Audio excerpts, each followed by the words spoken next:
কুল আপনি বলুন যে আমি আমার নিজের উপকার অথবা ক্ষতির ক্ষমতা রাখি না, ইল্লা মাশা আল্লাহ, উহা ছাড়া যে আল্লাহ ইচ্ছা করেন।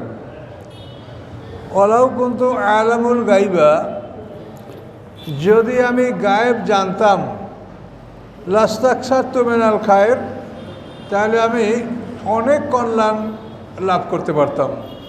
আমার মাসা নিঃসু, তাহলে আমাকে কোনো ক্ষতি স্পর্শ করতে পারতো না, আমি ক্ষতিগুলি এড়াতে পারতাম যদি আমি গায়েব জানতাম। এন আনা ইল্লা নাজির, আমি নই আর কিছু ভয় প্রদর্শনকারী ছাড়া, বা বাশির এবং সুসংবাদ দানকারী ছাড়া। লিকৌম ইউমিনুন, ওই জাতির জন্য যারা বিশ্বাস করে। তা এখানে আল্লাহ রসুলের উক্তি, আল্লাহ তাকে যেভাবে বলতে বলছেন সেভাবে তিনি বললেন যে আমি আমার নিজের উপকার এবং ক্ষতির মালিক নই, আল্লাহ যা চান তা ছাড়া, এবং আমি গায়েব জানি না। গায়েব জানলে আমি অনেক কল্যাণ অর্জন করতে পারতাম। এই কোরআনেই আছে যে তাবুক যুদ্ধে অনেক সাহাবীরা হাজির হয়েছে, তাদের কাছে কোনো সম্পদ ছিল না, অনেক দূরের রাস্তা, তাবুক মদিনা থেকে অনেক দূরের পর যাতায়াত, প্রায় 1 মাসের রাস্তা, যাইতে 15 দিন, আসতে 15 দিন। তো এই সময় অনেক সাহাবী চোখের পানি ফেলে চলে গেছে যে তারা কি সম্পদ তাদের আছে, কি সম্পদ তাদের নাই, যে সম্পদ ব্যয় করে তারা যুদ্ধে অংশগ্রহণ করবে। এভাবে তারা চোখের পানি ফেলে ফিরে গেছে, যুদ্ধে যেতে পারে নাই। তো আল্লাহ রসুল যদি গায়েব জানতেন, তাহলে এখন আরব দেশে এত স্বর্ণের খনি পাওয়া যাচ্ছে, তেলের খনি পাওয়া যাচ্ছে, এর একটা অনুসন্ধান করে তো তিনি সব অভাব দূর করতে পারতেন সাহাবায়ে কেরামদের। তো এই জন্য বলছেন যে আমি যদি গায়েব জানতাম, তা আমি অনেক কল্যাণ অর্জন করতে পারতাম এবং আমার কোনো ক্ষতি হতো না। উহুদের যুদ্ধে আমাকে কিভাবে শত্রুরা আঘাত করলো, আমার দন্ত শহীদ হয়ে গেল, আমার উপরে তলোয়ারের আঘাত করা হলো, আল্লাহ রাসূল পড়ে গেছিলেন তলোয়ারের আঘাত খেয়ে, ঘাড়ের উপরে তলোয়ারের আঘাত করা হয়েছিল। আল্লাহ রাসূল তখন লৌহবর্ম পরিহিত ছিলেন এবং এই ব্যথা আল্লাহ রসুলের 1 মাস পর্যন্ত ব্যথা অনুভব করেছেন। ইবনে কুমা আল্লাহ রসুলকে তলোয়ার দ্বারা আঘাত করেছিল। উতবা ইবনে আবি ওয়াক্কাস আল্লাহ রসুলকে পাথর নিক্ষেপ করেছিল। তো এই কথাগুলি আল্লাহ রসুল বলেন যে আমি যদি গায়েব জানতাম, তাহলে আমি অনেক কল্যাণ লাভ করতাম, অনেক সম্পদ অর্জন করতে পারতাম এবং ক্ষতি আমাকে স্পর্শ করতো না। আল্লাহ রসুলের সামনে থেকে উহুদের যুদ্ধের পরে 2টা মারাত্মক দুর্ঘটনা ঘটল। হযরত খোবাব রাদিয়াল্লাহু তাআলা আনহুর শাহাদাত, আল্লাহ রসুলের সামনে থেকে মক্কার লোকেরা 10 জন সাহাবীকে ভুল বুঝিয়া আল্লাহ রসুলের কাছ থেকে নিয়ে গেলেন এবং তাদের সবাইকে হত্যা করলেন। বীরে মাউনায় 4 মাস পরে ঘটনা ঘটেছে উহুদ যুদ্ধের। আল্লাহ রসুলের সামনে থেকে 70 জন সাহাবী তারা ভুল বুঝিয়ে নিয়ে গেছিল এবং তাদের মধ্যে 69 জনই শাহাদাত বরণ করছিল, 1 জন পালিয়ে আসছিল। যে পালিয়ে আসছিল তার নাম হচ্ছে আমর ইবনে উমাইয়া জমিরি। তো এই ধরনের ক্ষতি বাছাই করা সাহাবী ছাড়া ডেপুটেশনে আল্লাহ রসুল পাঠাতেন না। যারা ভালো কারি, যারা ভালো আলেম, ভালো হাফেজ, এই বাছাই করে করে এদেরকে পাঠানো হতো। তো এইভাবে হযরত খোবাব রাদিয়াল্লাহু শাহাদাত অত্যন্ত মর্মান্তিক, শাহাদাতে খোবাব। এই খোবাব রাদিয়াল্লাহু তাআলার সাথে আরও 9টা লোক ছিল, আবদুল্লাহ, জায়েদ ইবনে দাসনা, আসিম ইবনে সাবেত। তো এগুলি আমরা যথাস্থানে বিস্তারিত আলোচনা করেছি। এখানে সংক্ষিপ্ত আমি স্পর্শ করে যাচ্ছি যে আল্লাহর রসুল যদি গায়েব জানতো, তো তার সামনের থেকে এই লোকগুলিকে তারা বাইর করে নিয়ে গেছে। মক্কা থেকে এসে বলছে যে আমরা ইসলাম গ্রহণ করছি, তো আমরা আসি, মদিনা হিজরত করে আমাদের ব্যবস্থা করেন। তো যখনই হিজরত করে কোনো একটা দল মদিনা আসতো, তাদেরকে প্রথম ভাগে আসহাবে সুফা, এই মদিনায় যে আসহাবে সুফার জায়গাটা, এই জায়গায় তাদেরকে রাখা হতো। এরপরে কোন সাহাবী কোথায় কাকে দেওয়া যাবে এটা আল্লাহ রাসূল পরবর্তীতে বন্টন করে দিতেন। তো এই মক্কার লোকগুলো যে আসছিল, তারা একটা বিরাট শয়তানি নিয়ে তারা আসছিল। মক্কার এক ধনী মহিলা, এই মহিলার নাম সালাকা বিনতে সাদ। এই মহিলার একটা ছেলে উহুদ যুদ্ধে মারা গেছিল এবং সে মারা গেছে আসেম ইবনে সাবেত রাদিয়াল্লাহু তাআলার হাতে। তো ওই মহিলা মক্কার লোকদেরকে বলেছে যে আমার ছেলেকে যে হত্যা করছে আসেম, তোমরা যদি তাকে হত্যা করতে পারো এবং তার মাথাটা আমার কাছে নিয়ে আসতে হবে, তার মাথার খুলিতে আমি শরাব পান করব। তোমরা যদি এটা করতে পারো তাহলে আমি তোমাদেরকে 100 লালুট পুরস্কার দেব। তো এই ঘোষণায় মক্কার এক দল দুষ্ট লোক, তারা ভণ্ড মুসলমান সেজে মদিনা হিজরত করলো। আসহাবে সুফার ওখানে তাদেরকে জায়গা দেওয়া হলো। তারা নিজেদের পক্ষ থেকে বলছে, ইয়া রাসূলুল্লাহ, আমরা শুনেছি যে এই মদিনায় একজন আনসার আছে, খুব ভালো মানুষ, তার নাম আসেম ইবনে সাবেত। তা ওনার বাড়িতে যদি আমাদেরকে দিতে পারেন তাহলে আমরা খুব খুশি হতাম। তখন আল্লাহ রাসূল হযরত আসেম রাদিয়াল্লাহু আনহুকে ডাকলেন, ডেকে বলে যে এই লোকগুলা তোমার বাড়ির মেহমান হতে চায়, এরা তো হিজরত করে আসে, এদেরকে তো ব্যবস্থা করতে হবে। তো হযরত আসেম রাদিয়াল্লাহু তাআলা রাজি হয়ে গেলেন যে ঠিক আছে, আমার বাড়িতেই দেন। এখন আর ওই বাড়িতে মেহমান হলো। এখন ওরা আস্তে আস্তে আসেম রাদিয়াল্লাহু তাআলার সাথে খুব ঘনিষ্ঠতা ওরা মানে পাতালো, খুব ঘনিষ্ঠতা সেখানে লাগাই দিল তার সাথে, মানে ফলস ফ্রেন্ডশিপ, একটা মিথ্যা বন্ধুত্ব তাদের মধ্যে সৃষ্টি করলো। করে করে কিছুদিন পরে তারা বলল যে আপনি যদি আমাদের সাথে আমাদের এলাকায় যান তো আমাদের এলাকার অবস্থা খুব ভালো, বহু লোক ইসলাম গ্রহণ করবে।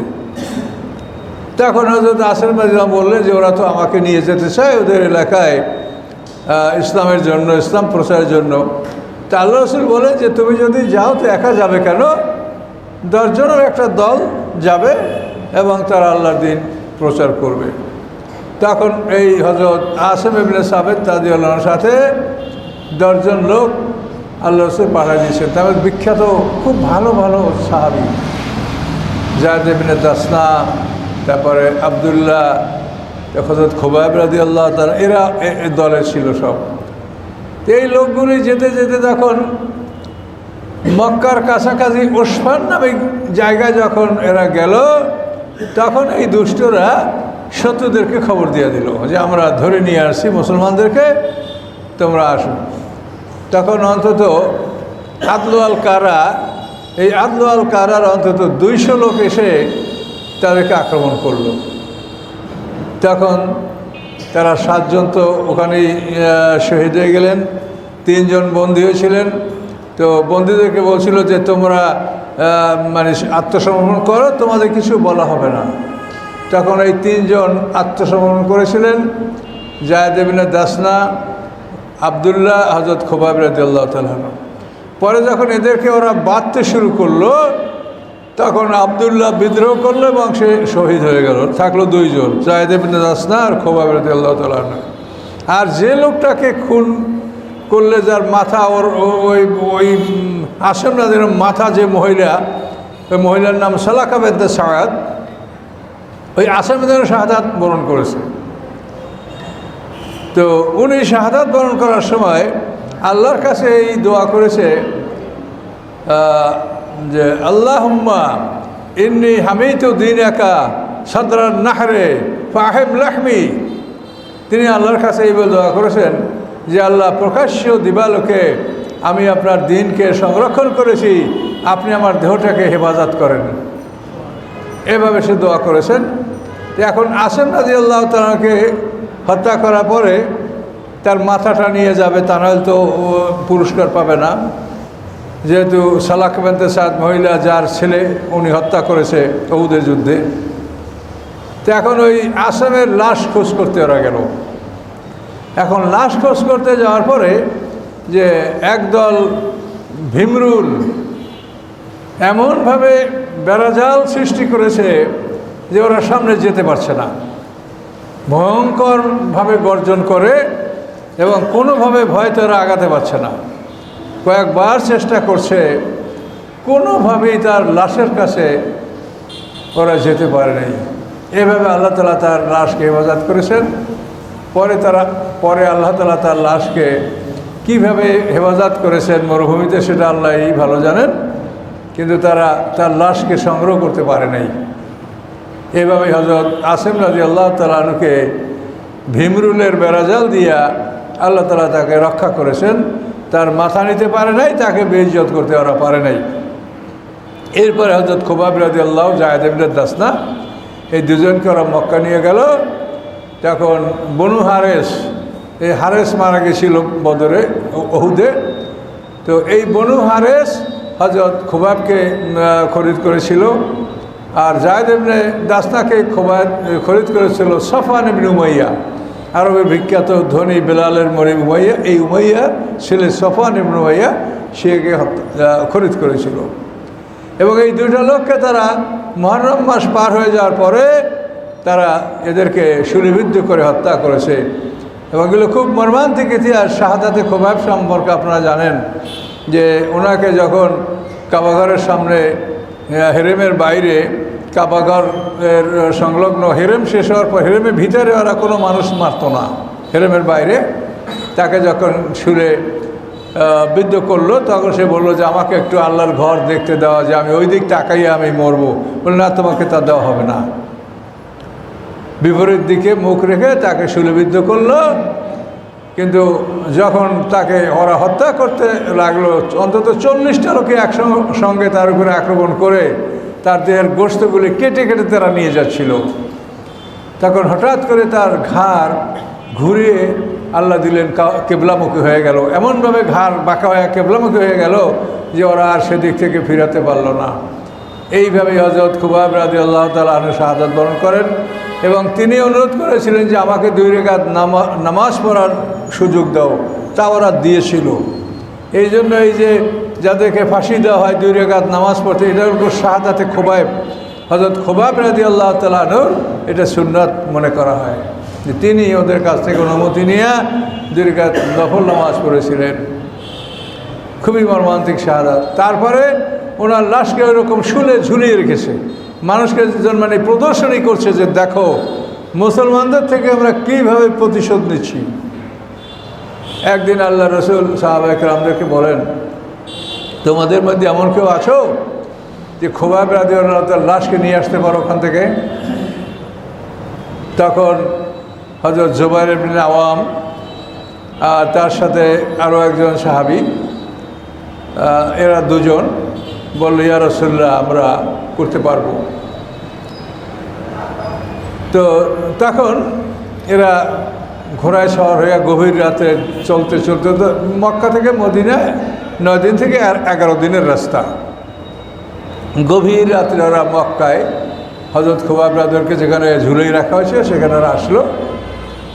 আসার পরে দেখতে পাইল যে লাশের চারপাশে অন্তত 40 জন লোক পাহারাদার ঘুমিয়ে আছে। তো এই পাহারা ভেদ করে ওরা লাশের কাছে গেল, লাশকে শুল থেকে খুলে লাশ ওরা ঘোড়ায় উঠে ওরা সওয়ার হয়ে আসলো মদিনার দিকে।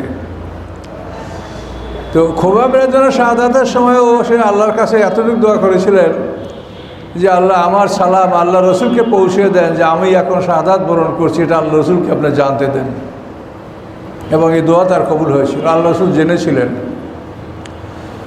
তো সম্মানিত সুধী, এভাবে যখন তার লাশ নিয়ে তারা মদিনার দিকে ধাবমান হয়েছিল, তো সকালবেলা লাশ না দেখেই ওরা অবাক যে এই লাশ কারা নিতে পারে। তো ওরা নিশ্চিত যে লাশ মদিনার আনসাররা ছাড়া এটা, বা মদিনার মুহাজির যারা, তারা ছাড়া এটা নিতে পারে না। তখন ওরা মদিনার দিকে ধাবিত হয়েছিল। তো প্রতিমধ্যে তারা দ্রুতগামী ঘোড়া ছুটিয়া এদেরকে ধরে ফেললো। ওরা যখন দেখতে পারলো জুবাইর ইবনে আওয়াম এবং তার সাথে আর একজন সাহাবী, হয়তো বা তার নাম হয়তো মেকদাদ রাদিয়াল্লাহু হতে পারেন, তো ওরা যখন দেখলো যে এরা আসতেছে, তখন এরা কি করবে? তখন লাশকে ফালাই দিল, লাশ মরুভূমিতে ফালাই দিল। ফেলে দেওয়ার পরে মুহূর্তের মধ্যে আল্লাহর পক্ষ থেকে একটা বালুর ঝড় এসে তার লাশটাকে লুকিয়ে দিল। ওরা আইসা এদেরকে পাইল খালি মানুষ। কি আমাদের বাড়িতে মক্কার দুইজন মক্কার মানুষ মুহাজির মদিনা হিজরত করেছে, আমরা আমাদের পারিবারিক খোঁজ খবরের জন্য আমরা বাড়িতে আসছিলাম, কিছু নাই, তাদের কী বলবে? তখন তারা ফিরে গেল। আর এই জুবাইর ইবনে আওয়াম ইনি তো আল্লাহ রসুলের ঘনিষ্ঠ বংশধর, এই জন্য এদেরকে ওরা মানে হত্যা করবে এটা ওই সাহস ওদের ছিল না। তো এভাবে আল্লাহ রসুলের কাছে এরা গেল, এই দুইটা মানুষের লাশ আল্লাহ তাআলাই গায়েব করে দিলেন। আর যায়েদ ইবনে দাসনাকে পরবর্তীতে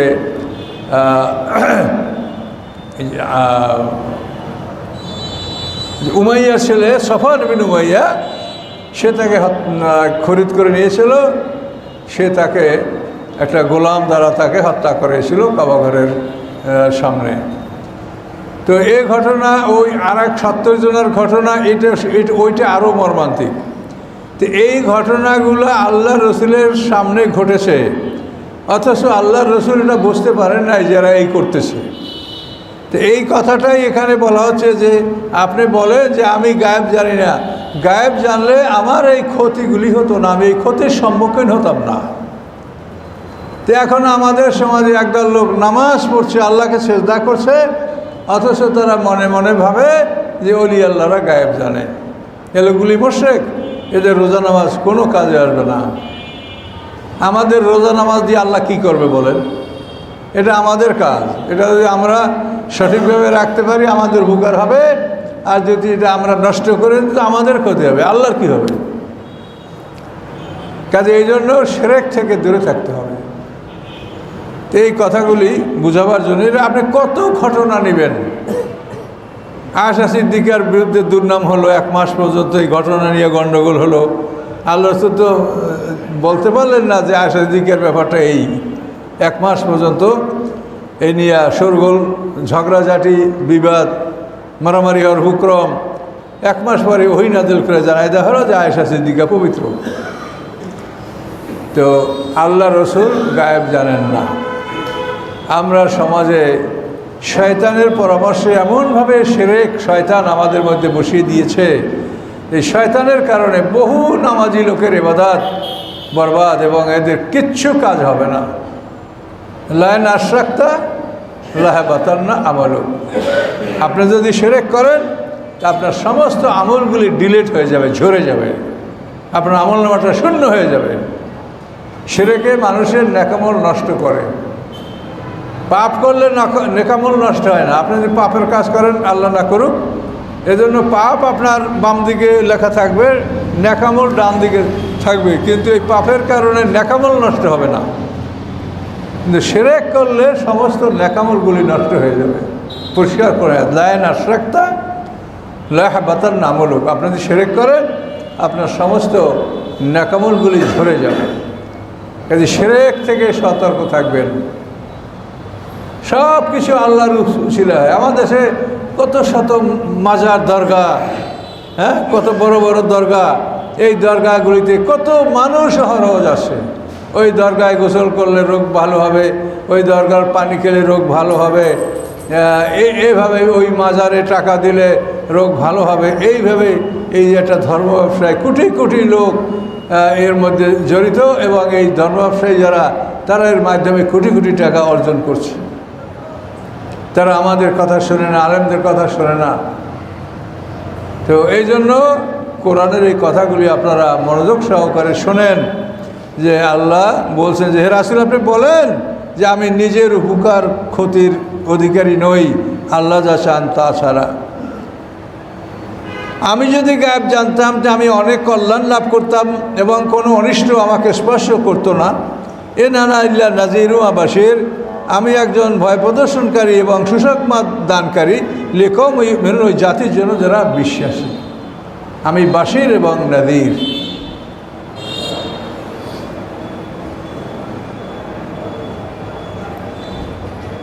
হুয়াল্লাযী খালাকাকুম মিন নাফসিন ওয়াহিদা, তিনি সেই আল্লাহ যিনি সৃষ্টি করেছেন তোমাদেরকে এক মানুষ হতে, সেই মানুষটা হচ্ছে আদম আলাইহিস সালাম। ওয়া জাআলা মিনহা যাওজাহা, এবং সৃষ্টি করেছেন তার থেকে তার জোড়া স্ত্রীকে, লিয়াসকুনা ইলাইহা, যাতে তিনি তার কাছে শান্তি পেতে পারেন। ফালাম্মা তাগাশাহা, অথবা যখন তাকে আবৃত করলেন, হামালাত হামলান কাবিয়া, এবং সে হালকা হামল মানে হালকাভাবে সে গর্ভধারণ করলো, বা মাররাত ভি, এবং এই গর্ভ নিয়ে সে চলাফেরা করছে। ফালাম্মা আসকালাত, অথবা গর্ভ যখন ভারী হলো, পেটের মধ্যে যখন মানে 5 মাস 7 মাস 10 মাস ভারী অবস্থা হলো, দাওয়াল্লাহ রব্বাহুমা, তখন তারা আল্লাহকে ডাকলো যে আল্লাহ তাদের রব। ডেকে কি বলল? লায়ন আতাইতানা সলেহান, যে আল্লাহ যদি আপনি আমাদেরকে নেক সন্তান দান করেন, লানাকুনান্না মিনাশ শাকিরিন, তাহলে আমরা শুকরগুজার হব, আপনার কৃতজ্ঞ বান্দা হব। দেখেন আল্লাহ তাআলা যা বলেন তা কিন্তু নবীদেরকে সম্বোধন করে বলেন। তো এখানেও আদম হাওয়াকে সম্বোধন করে বলছেন, কিন্তু কথাটা তাদের না, এটা কিন্তু আমাদের জন্য কমন কথা। ইয়া নবী যা তালাক তো বলছে, হে নবী যখন তোমরা স্ত্রী তালাক দাও, এখন নবীকে তালাক দেওয়ার ব্যাপারে বলছে, এটা তো কমন একটা আইন, কিন্তু আল্লাহর আইনগুলি আল্লাহ নবীদের মাধ্যমে প্রচার করে থাকেন। তো এখানেও ঠিক আদম হওয়ার কথা বলে এই কথাটা বলা হচ্ছে যে আদম হাওয়া যেমন স্বামী স্ত্রী একে অপরকে আবৃত করার পরে যখন স্ত্রী গর্ভবতী হয়, হালকা গর্ভ নিয়ে স্ত্রী চলতে থাকে, এরপরে যখন তার গর্ভ ভারী হয়, তখন তার আল্লাহর কাছে দোয়া করে যে আল্লাহ আমাদেরকে নেক সন্তান দান করলে আমরা আপনার কৃতজ্ঞতা জ্ঞাপন করব, আমরা শুকরগুজার হব। কিন্তু ফলে কি হলো, পরে কি হলো? ফালাম্মা আতাহুমা সলেহান, অতঃপর যখন তাদেরকে আল্লাহ নেক সন্তান দান করলেন, জাআলাহু শুরাকা, তখন তারা আল্লাহর সাথে শরিক করলো। তখন তারা কি বলল যে অমুক দরজা দিয়ে গোসল, অমুক দরগায় অমুক দিঘিতে গোসল করার কারণে আমার এই বাচ্চা হয়েছে, অমুক হুজুরের কাছে গেছিলাম, এই হুজুরের দোয়ায় আমার এই সন্তান হয়েছে। শিরক হয়ে গেল। কথা বুঝতে পারছেন? কাজে শিরক থেকে দূরে থাকবেন।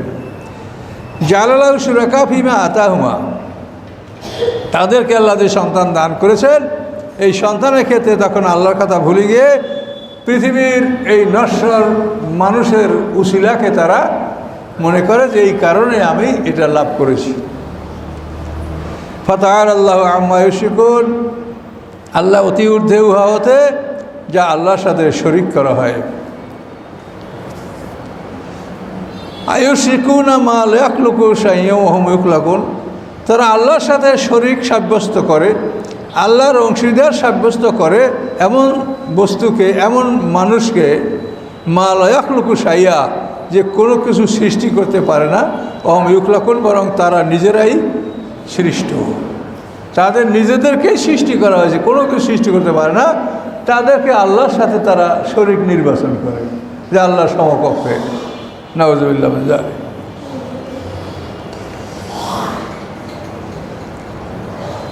আয়ুশরিকুনা, তারা কি শরিক করবে, আল্লাহর অংশীদার বানাবে, মা এমন কিছুকে, লা ইয়াখলুকু শাইয়্যা, যারা কোনো কিছু সৃষ্টি করতে পারে না, ওয়া হুম ইখলাকুন, বরং ওরা নিজেরাই সৃষ্ট।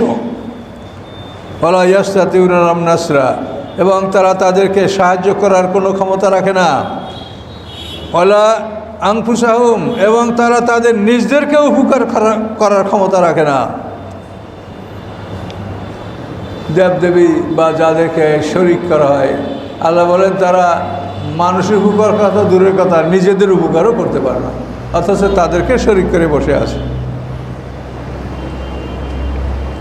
ওয়াইন তাদুম ইলাল হুদা লা ইয়াত্তাবিউকুম, তোমরা এই দেবদেবী যাদেরকে শিরক করছো, তাদেরকে যদি হেদায়েতের দিকে ডাকা হয় তাহলে তোমাদের অনুকরণ করতে তারা পারে না। কি পারবে? ওদের নড়াচড়াই নাই, জড় পদার্থ।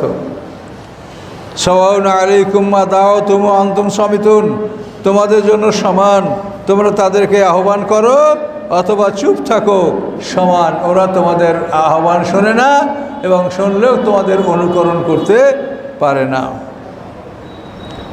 ইন্নাল্লাযীনা তাদউনা মিন দুনিল্লাহি ইবাদুন আমসালুকুম, নিশ্চয়ই তোমরা যাদেরকে ডাকো আল্লাহর পরিবর্তে তারা তোমাদের মতো গোলাম।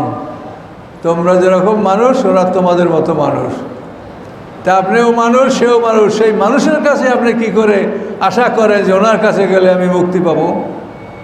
আল্লাহর কথা বিশ্বাস করবেন না? আল্লাহ বলছে এই কথা যে তোমরা যাদেরকে ডাকো তারা তোমাদের মতো মানুষ। পীর সাহেব, অমুক সাহেব, যাদেরকে আপনারা বড় মনে করেন, আল্লাহ বলেন তোমাদের মতো মানুষ। কাজে এই জন্য আপনি কোনো মানুষের কাছে শেখার জন্য যেতে পারেন, যদি কিছু শেখার থাকে তো শেখার জন্য আপনি যেতে পারেন,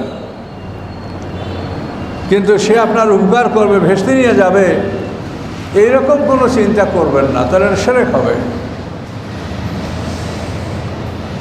আল্লাহ বলেন ইবাদুন আমসালুকুম, তারা তোমাদের মতো মানুষ। ফাদউহুম, তোমরা তাদেরকে ডাকো। ফালিয়াস্তাজিবু লাকুম, যদি তাদের ক্ষমতা থাকে তো তোমাদের ডাকে তারা সাড়া দিক। ইন কুনতুম সাদিকিন, যদি তোমরা সত্যবাদী হয়ে থাকো তাহলে এটা করো যে তোমাদের ডাকে তারা সাড়া দিক। কোনো দেবদেবী, কোনো মূর্তি অথবা অন্য কোনো আমরা এছাড়াও যদি আমরা কাউকে নিজেদের জন্য উসিলা মনে করি, এটা কিন্তু আমরা ভুল করব। আপনি আল্লাহ যেটা বলেছে যে তুমি না জানলে যারা জানে তাদের কাছে জিজ্ঞাসা করো, অর্থাৎ তুমি না জানলে জানো, জানার জন্য তুমি কারো কাছে যাও, কিন্তু কেউ তোমাকে মুক্তি করবে, টাকা পয়সা দিবে তোমাকে মুক্তি করবে, এই আশায় তুমি কারো কাছে যেও না। এটা ধোঁকাবাজি, এটা কেউ করতে পারবে না।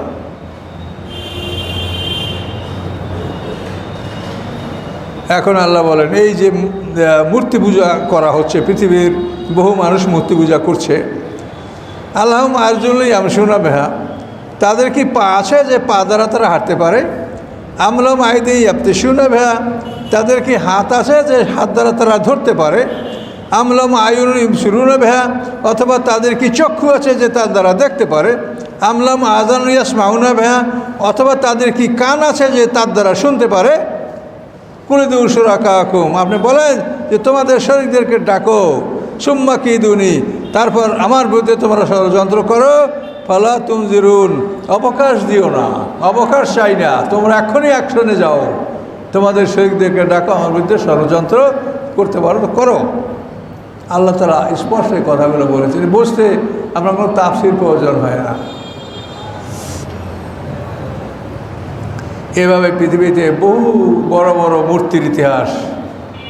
বালাবাক্য শহরে বিরাট মূর্তি ছিল, এটা ছিল নিনোয়া, জজদা নদীর উত্তর পারে এই বালাবাক্য মূর্তি, যে মূর্তির নাম কোরআনে আছে। নূহ আলাইহিস সালামের জমানায় ছিল উদ্দা, সুয়া, ইয়াগুস, ইয়াউক, নাসরা, এই 5টা মূর্তি। তারপরে লাত ও জামানাত, এই 3টা মূর্তির নামও কোরআনে আসছে। কাজে এই মূর্তিগুলি এবং এর সাদৃশ্য পৃথিবীতে যত মূর্তি আছে এগুলির কোনো ক্ষমতা নাই, কোনো অস্তিত্ব নাই। কাজে আল্লাহ বলছেন যে তোমরা বলো যে এদের কী আছে, কী ক্ষমতা আছে যে তোমরা এদেরকে ডাকছো, আর এদেরকে নিয়ে তোমরা কত হই হুল্লোড় করছো, চোখের সামনে আমরা দেখতে পাচ্ছেন। অথচ তারা জ্ঞানী, কিন্তু তাদের জ্ঞান দ্বারা এটা কেন তারা বুঝতেছে না যে একমাত্র শয়তান তাদেরকে ভুলিয়ে রেখেছে। আল্লাহ বলেন যে আপনি বলুন হে রাসূল, ইন্না ওয়ালিয়াল্লাহুল্লাযী নাযালাল কিতাবা ওয়া হুয়া ইয়াতাওয়াল্লাস সালিহিন, নিশ্চয়ই আমার বন্ধু আল্লাহ। কোন আল্লাহ? আল্লাযী নাযালাল কিতাবা, যে আল্লাহ কিতাব নাযিল করেছেন, ওয়া হুয়া ইয়াতাওয়াল্লাস সালিহিন, এবং আল্লাহ তাআলা সৎকর্মশীলদেরকে বন্ধু হিসাবে গ্রহণ করে থাকেন। যারা সৎকর্মশীল তাদেরকে আল্লাহ বন্ধু হিসেবে গ্রহণ করেন। আল্লাযীনা তাদউনা মিন দুনিহি, এবং আল্লাহ ছাড়া তোমরা যাদেরকে ডাকো লা ইয়াস্তাতিউনা নাসরাকুম, যারা তোমাদেরকে সাহায্য করতে পারে না, বলে আনফুসুহুম ইয়ানসুরুন, এবং তারা তাদের নিজদেরকেও রক্ষা করতে পারে না। তাদেরকে তোমরা ডাকছো, তাদের পিছনে তোমাদের অর্থকরী সময় ব্যয় করছো। ওয়ান তাদু ইলাল হুদা, যদি তোমরা তাদেরকে হেদায়েতের দিকে ডাকো, সৎপথের দিকে ডাকো, লা ইয়াসমাউ, তা তোমাদের এই ডাকে তারা সাড়া দিতে পারে না। ও তারা হুম ইয়ানজুরুন ইলাইকা, আপনি তাদেরকে দেখতে পাচ্ছেন যে মনে হয় যেন আপনার দিকে তারা তাকিয়ে আছে। ওহুম লা ইউবসিরুন, কিন্তু ওরা দেখতে পায় না। মানে কীভাবে আল্লাহ বলছেন যে আপনি দেখবেন যে ওরা যেন আপনার কাছে তাকাই আছে আপনার দিকে, কিন্তু ওই রকমই মনে হয় যে তাকিয়ে আছে, কিন্তু ওরা দেখতে পায় না। দেখতে পায় না, কিন্তু ওদের মধ্যে শয়তান ঢোকে। শয়তান ঢুকে অনেক সময় কথাও বলে, এরকম ইতিহাস আছে। শয়তান ওদের ভিতরে থাকে এবং ঢুকে ওই মুশরিকদের জন্য কথাও বলে, এরকম ইতিহাস আছে।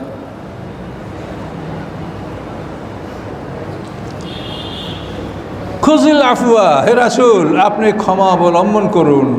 ওয়ামুর বিল উরফে, এবং ভালো কাজে আদেশ দিন। ওয়ারজানিল জাহিলিন, জাহেলদের থেকে ফিরে থাকেন। বিরাট কথা, বোঝেন।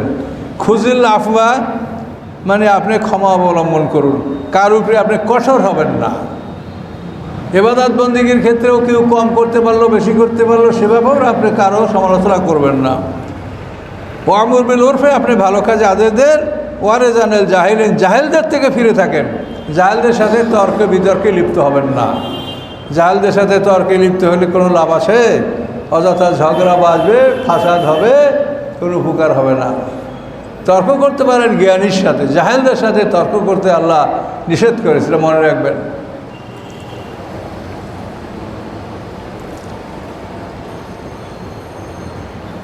ওয়াইম্মা ইয়ানজাগান্নাকা মিনাশ শাইতানে নাজগুন, শয়তান যদি তোমাকে কোনো খোঁচা মারে, কোনো আক্রমণ করে, ফাস্তাইজ বিল্লাহ, তখন আপনি আল্লাহর আশ্রয় কামনা করুন। ইন্নাহু সামিউন আলিম, নিশ্চয়ই তিনি সব কিছু শোনেন, সব কিছু জানেন। মনের মধ্যে শয়তানের আক্রমণ যদি আপনি অনুভব করেন যে আমার মনে একটা খারাপ পরামর্শ আসে, তখন আপনি আল্লাহর আশ্রয় কামনা করেন, আপনি আউযু বিল্লাহ পড়েন। রব্বে আউযু বিকা মিন হামাযাতিশ শায়াতিন ওয়া আউযু বিকা রব্বে ইয়াহদুরুন, এই আয়াত পাঠ করেন, ফালাক নাস পাঠ করেন। তখন শয়তানের ওয়াসওয়াসা আপনার অন্তর থেকে দূর হবে, আপনার মনটা পরিষ্কার হবে।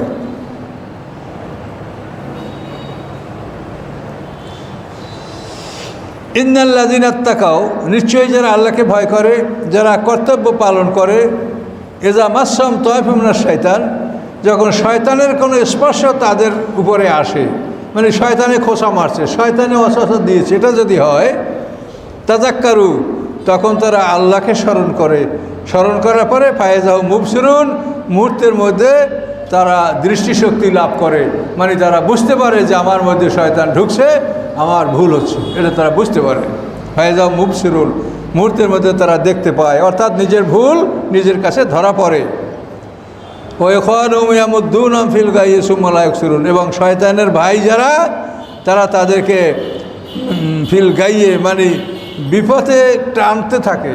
মাদ্দাইয়া মধ্যমে টানা, তারা বিপথের দিক তাদেরকে টানতে থাকে। সুম্মা লা ইউবসিরুন, এবং তারপর একটুকু ঢিল দেয় না। তারা বিপথের দিকেই শয়তান টানতে থাকে, শয়তানের বন্ধুদেরকে একটুকু তারা সুম্মা লা ইউবসিরুন, তারা মোটেও ঢিল দেয় না, বিপথের দিকে টানতেই থাকে।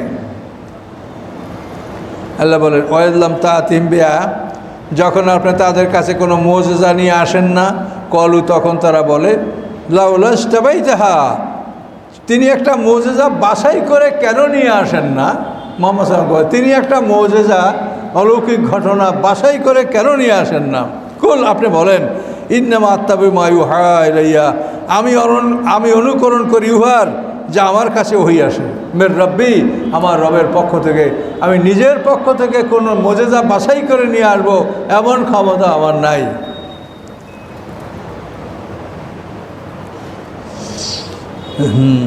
কুল ইন্নামা আত্তাবিউ মা ইউহা ইলাইয়া মির রব্বি, আমার রবের পক্ষ থেকে যা ওহী আসে এটাই আমার জন্য, এর বাইরে আমার কিছু নাই। ও হাজা বাসায়রুম মির রব্বিকুম, এবং এই যে মুজিজা বাসায়ের, তোমাদের জ্ঞান ও ভাণ্ডার এই কোরআন তোমাদের রবের পক্ষ থেকে, এটাই তোমাদের সবচাইতে বড় মওজেজা। আবার আমি কি মর্যাদা নিয়ে আসবো, এটাই সবচাইতে বড় মর্যাদা। এর একটা আয়াতের সাথে তোমরা সমগ্র পৃথিবীর মানুষ একত্রিত হয়ে মোকাবেলা করতে পারো না। এই জন্য আল্লাহ বলেন হাজা বাসায়রুম রব্বিকুম, এটাই হচ্ছে তোমাদের জন্য মানে দিগদর্শন, জ্ঞান ও ভাণ্ডার, আলো, ওয়াহুদান এবং পথ নির্দেশ, রহমাতুন এবং এটা দয়া, লিকম ইউমিনুন ওই জাতির জন্য যারা বিশ্বাস করে। ওয়াইজা কুরিয়াল কোরআন ও ফাস্তামিউ লাহু, কোরআন যখন পাঠ করা হয় তখন তোমরা কান লাগিয়ে শোনো, লাআল্লাকুম তুরহামুন, সম্ভবত তোমরা রহমত লাভ করবে। আল্লাহর আদেশ, কোরআনের আওয়াজ যদি কানে শুনতে পান তা আপনাকে চুপ থাকতে হবে, শুনতে হবে। আপনি নিজেও কোরআন পড়তেছেন, কিন্তু যদি আপনার কানে আওয়াজ আসে তখন আপনার নিজের তেলাওয়াত বন্ধ করে ওটা শুনতে হবে। তার কারণ আপনি তেলাওয়াত করেন, এটা হলো মুস্তাহাব, আর শোনাটা হলো ওয়াজিব। এখন আপনি ওয়াজিব তো ছাড়তে পারবেন না, মুস্তাহাব ছাড়িয়ে ওয়াজিব ধরবেন। এই জন্য আপনি নিজে কোরআন পড়তেছেন, এমন সময় যদি কোরআনের আওয়াজ আপনার কানে আসে তা আপনার তেলাওয়াত বন্ধ করে ওটা শুনতে হবে। কি বুঝলেন মশলাটা? শোনা হলো ওয়াজিব আর কোরআন তেলাওয়াত করা হলো সুন্নত, মুস্তাহাব। তাহলে আপনি মুস্তাহাবদের কারণে তো আপনি ওয়াজিব তরফ করতে পারবেন না। তো এই জন্য কোরআন কানে আসলে ফাস্তামিউলু, কান লাগায় শোনো, চুপ থাকো, তাহলে তোমরা রহমত পাবে। এই জন্য আমরা হানাফিরা বলি যে ইমামের পিছনে কেরাত পড়া হবে না, যেহেতু এটা আল্লাহ স্পষ্ট কোরআনে বলেছেন। এর মোকাবেলায় যদি হাজারো হাদিস থাকে, লক্ষ হাদিস থাকে, তার কোনো মূল্য নাই, তার কোনো মূল্য নেই। এটা কোরআনের সরাসরি আয়াত যে যখন কোরআন তেলাওয়াত করা হয় কান লাগায় শোনো, চুপ থাকো, তাহলে তোমার রহমত লাভ করবে। আজকুর রব্বাকা ফি নাফসিকা, এবং সবসময় তুমি রবকে স্মরণ করো তোমার মনের মধ্যে, মনে মনে অন্তরে সবসময় আল্লাহকে স্মরণ করতে থাকো। কিভাবে স্মরণ করবে? তাদারুয়া খুফিয়াতান, কাদো কাদো অবস্থা এবং চুপে চুপে। দুনাল জাহারে মেনাল কাউলে, স্পষ্ট ভাষায় তোমরা যে কথা বলো তার সাথে নিম্ন স্বরে। একজন ইমাম কেরাত পড়ছে, আমরা কথা বলছি, এই স্পষ্ট ভাষায় যে কথা বলা হয় তার সাথে নিম্ন স্বরে তোমরা আল্লাহকে গোপনে চুপে চুপে ডাকবে।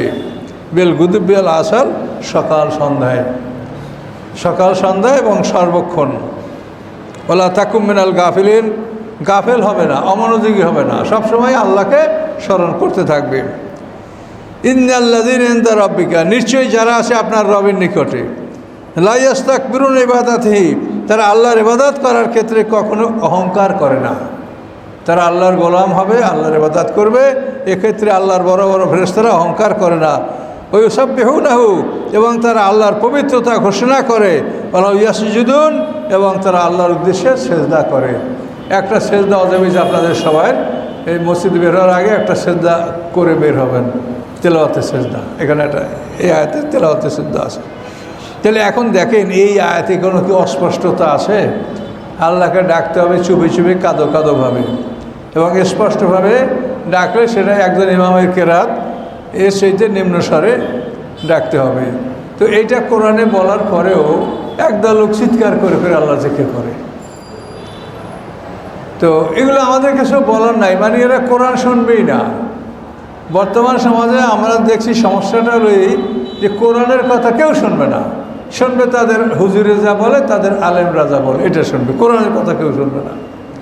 এবং এই কথাটা আল্লাহ কোরআনে বলেছেন, ইত্তাখাযু আহবারহুম ওয়া রুহবানহুম আরবাবা মিন দুনিল্লাহ। হুজুর যে কয় নম্বর? 25 নম্বর পারে। হ্যাঁ, 25 নম্বর পারে আছে, 25 পারে। তো সূরা হাদীদে, সূরা হাদীদ। তো এখানে আল্লাহ তাআলা বলেন যে ইত্তাখাযু আহবারহুম ওয়া রুহবানহুম আরবাবা, যে তাদের আলেম, আহবার হলো ইহুদিদের আলেম আর রহবান হলো খ্রিস্টানদের আলেম, তারা তাদের আলেমকে রব বানায় নিয়েছে।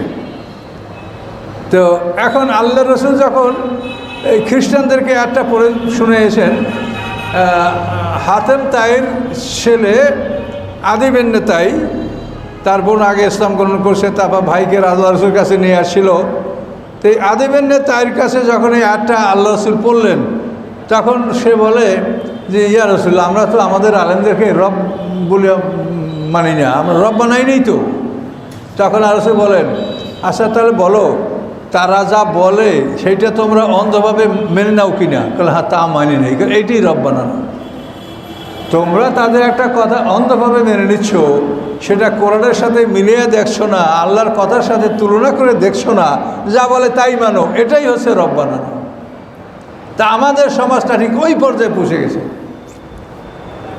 হ্যাঁ, যে কথাটা আমরা প্রমাণ করে বলছি যে মুনকার নেকিরের সুয়াল জবাব যদি প্রমাণ হয়, তাহলে হায়াত 3টে হয়ে যায়, মৌয়াত 3টে হয়ে যায়। আল্লাহ বলছেন 2টা, ইসনাতাইনি রব্বানা আমাত্তা নাসনাতাইনি ওয়াহাইতা নাসনাতাইনি। আল্লাহ বলছেন স্পষ্ট 2, সে 3 হয়ে যাচ্ছে। এখন দলিল তো কিছু নাই, হাজার হাজার আলেমে বলে, লাখ লাখ আলেমে বলে, সব মুফতিরা বলে, এই এলো দলিল। তা সব মুফতিরা বললে কি কোরআনের সাথে আপনি একটা আয়াত বাড়াইতে পারবেন, একটা ফরজ বাড়াইতে পারবেন না কমাইতে পারবেন? বরং আল্লাহ তো কোরআনে এই অনেক লোকের কথা মানাই করেছে। ওয়ান তুতে আকসারা মানফিলা উদ্দিউল্লিউকান সাবিলিল্লাহ, হে রাসূল, আপনি যদি অধিকাংশ মানুষের আনুগত্য করেন, ওরা আপনাকে বিপদগামী করবে। কিন্তু কোরআনের আয়াত। এখন এদের দলিল হলো সব আলেমরা কয়, কোরআন থেকে দেখাতে পারেন। আমরা তো কোরআন থেকে দেখাইয়ে বলছি যে আল্লাহর সৃষ্টি জোড়া জোড়া, হায়াত এক জোড়া, মৌয়াত এক জোড়া। এখন যদি মৃত্যুর পরে আবার আপনাকে জীবিত করা হয়, তাহলে আপনার এই জীবিত করার পরে আবার মরণ, তাহলে হায়াত মৌয়াত 3টে হয়ে যাচ্ছে। এটা হতে পারে না। আমি তো বলছি যে আমিও বাল্য জীবনে বা আমার ছাত্র জীবনে শিক্ষকদের কাছে পড়েছি, আমিও মনে করছি যে এটা আছে, কিন্তু আমি কোরআন গবেষণা করার পরে দেখি যে এটা নাই, কোনোভাবে প্রমাণ করা যায় না। কিন্তু সবার দলিল কি? সব আলেমরা বলে। এছাড়া কিছু দলিল আছে তাদের কাছে।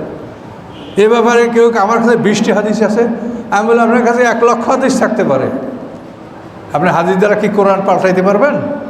কোরআন বাড়াতে পারবেন? কোরআন কমাতে পারবেন? কিন্তু এইটা হলো আলেমদেরকে রব বানানো। এই যে কথাটা আল্লাহ বলছে যে তারা তাদের আলেমকে রব বানিয়েছে, আমাদের সমাজের লোকেরাও এই আলেমদেরকে রব বানিয়েছে। আলেমরা বলে, এত আলেমরা বলে, এটা কি ভুল বলে? এটা কি দলিল হলো? আলেমরা বলে এটা কি দলিল? দলিল হবে কোরআনে যদি আল্লাহ বলে থাকেন, অথবা রাসূলের বিশুদ্ধ কোনো কথা থাকে। কাজে এই ব্যাপারে আপনারা সতর্ক থাকেন। মানুষের কথা দলিল না। আমাকে একজনের প্রশ্ন করছে যে ওই 2 প্রকার আপনি মানেন না? আমি 100 বার মানি। ওহিয়ে মাতলু, ওহিয়ে গায়ের মাতলু। এই কোরআনটা হচ্ছে ওহিয়ে মাতলু, আর যেগুলো বিশুদ্ধ হাদিস সেগুলো হচ্ছে ওহিয়ে গায়ের মাতলু। ওহি কিন্তু তেলাওয়াত কর, নামাজে পাঠ করা হয় না। কিন্তু ওহিয়ে গায়ের মাতলু, হাদিস তো ওহিয়ে মাতলু, এটা আপনি মানবেন না কেন? কথা বলতে পারছেন? এখন আমার প্রশ্ন যে ওহিয়ে গায়ের মাতলু মানবো না কেন? শোনেন, যে আল্লাহ ওহিতে বলছেন এক কথা মাতলুতে, আর গায়ের মাতলুতে বলবেন আল্লাহ আর এক কথা। কি বলেন? দুইটাই আল্লাহর কথা। ওহিয়ে মাতলু, গায়ের মাতলু।